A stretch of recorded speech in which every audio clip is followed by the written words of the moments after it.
بسم اللہ الرحمن الرحیم۔ بے شک تمام تعریفیں اللہ کے لیے ہیں۔ سامعین کرام السلام علیکم۔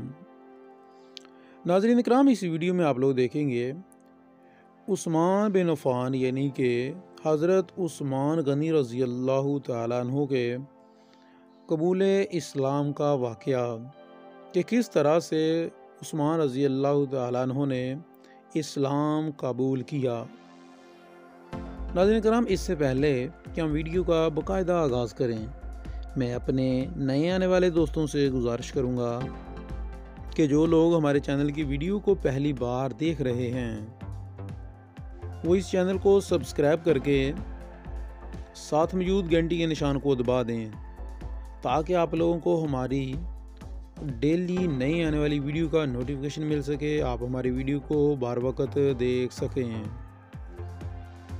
ناظرین کرام، ہمارے چینل پر جو اسلامی تاریخ کا سلسلہ جاری ہے، اس میں آج آپ لوگ تیسرے خلفائے راشد عثمان غنی کے متعلق ویڈیو دیکھ رہے ہیں، جس کا آج پارٹ دوسرا ہے۔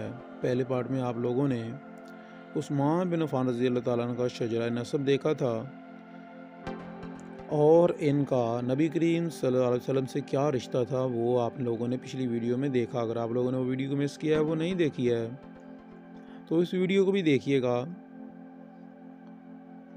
اس کا لنک انشاءاللہ آپ کو ڈسکرپشن میں مل جائے گا اور اوپر آئی بٹن میں بھی وہ ویڈیو کا لنک آ رہا ہے۔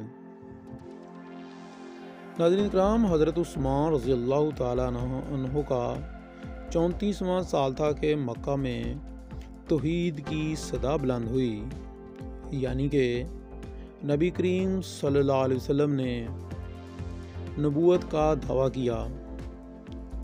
گو ملکی رسم و رواج اور عرب کے مذہبی تخلیق کے لحاظ سے حضرت عثمان رضی اللہ تعالیٰ عنہ کے لیے یہ آواز نامنوس تھی، تاہم وہ اپنی فطری عفت، پارسائی، دیانتداری اور راست بازی کے باعث اس دعوی حق کو لبیک کہنے کے لیے بالکل تیار تھے۔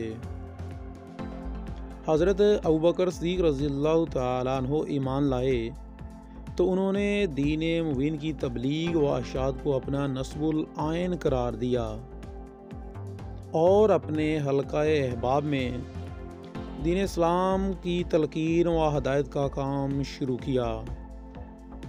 ناظرین کرام، ایام جاہلیت میں ان سے اور حضرت عثمان رضی اللہ تعالیٰ سے ارتباط تھا اور اکثر نہایت مخلصانہ صحبت رہتی تھی۔ سامعین کرام، اسی طرح حسب معمول حضرت عثمان غنی رضی اللہ تعالیٰ عنہ ایک روز حضرت ابوبکر صدیق رضی اللہ تعالیٰ عنہ کے پاس آئے اور اسلام کے متعلق گفتگو شروع ہو گئی۔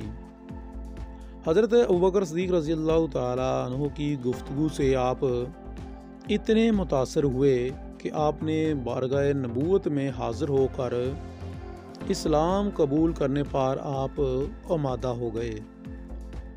ابھی ابوبکر صدیق اور عثمان غنی رضی اللہ تعالیٰ عنہ دونوں آپس میں باتیں ہی کر رہے تھے کہ خود سرور کائنات صلی اللہ علیہ وسلم وہاں پر تشریف لے آئے اور حضرت عثمان رضی اللہ تعالیٰ عنہ کو دیکھ کر فرمایا، عثمان، خدا کی جنت قبول کر، میں تیری اور تمام خلق کی ہدایت کے لیے مبعوث ہوا ہوں۔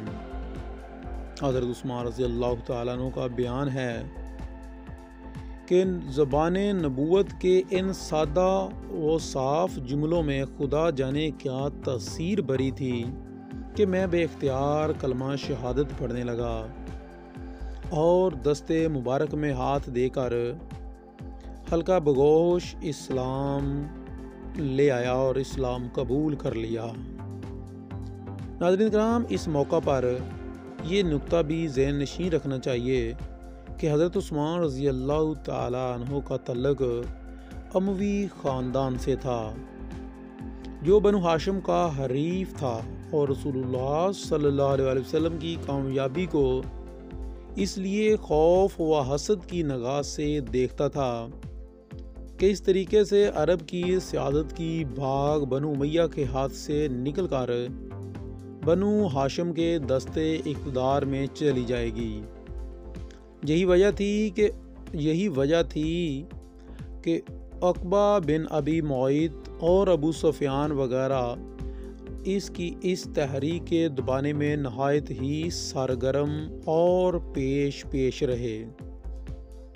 لیکن ناظرین کرام، حضرت عثمان رضی اللہ تعالیٰ عنہ کا آئینہ دل خاندانی تعصب کے گرد و غبار سے پاک تھا، اس لیے وہ اس قسم کی کوئی پیش بنی ان کی صفائی اور ان کے باطل کو نہ روک سکی، اور انہوں نے نہایت ہی آزادی کے ساتھ اپنے خاندان کے خلاف اس زمانے میں حق کی آواز پر لبیک کہا۔ ناظرین کرام، جب انہوں نے اسلام قبول کیا اس وقت صرف 35 یا 36 مرد اور عورتوں نے اسلام قبول کیا تھا جب عثمان غنی رضی اللہ تعالیٰ نے اسلام قبول کیا تھا۔ ناظرین کرام، امید ہے کہ ویڈیو آپ لوگوں کو ضرور اچھی لگی ہوگی۔ ویڈیو اچھی لگی ہو تو لائک کیجیے گا، اور ہو سکے تو اپنے دوستوں کے ساتھ بھی شیئر کیجیے گا۔ ناظرین کرام، کل کی ویڈیو میں انشاءاللہ آپ کے ساتھ شیئر کریں گے حضرت عثمان رضی اللہ تعالیٰ عنہ کی شادی کے متعلق اور ان کی ہجرت کے متعلق، کہ انہوں نے حبشہ کی طرف ہجرت کی پہلے اور پھر مدینہ کی طرف کیوں ہجرت کی، اور اس کے بعد انشاءاللہ ان کے متعلق ہم آپ کے ساتھ مزید ان کی زندگی کے حوال آپ کے ساتھ شیئر کریں گے۔ سامعین کرام، آج کی ویڈیو میں اتنا ہی۔ مجھ کو اجازت دیجیے، ملیں گے اپنی کل کی ویڈیو میں۔ اپنا بہت سارا خیال رکھیے گا۔ اللہ نگہبان۔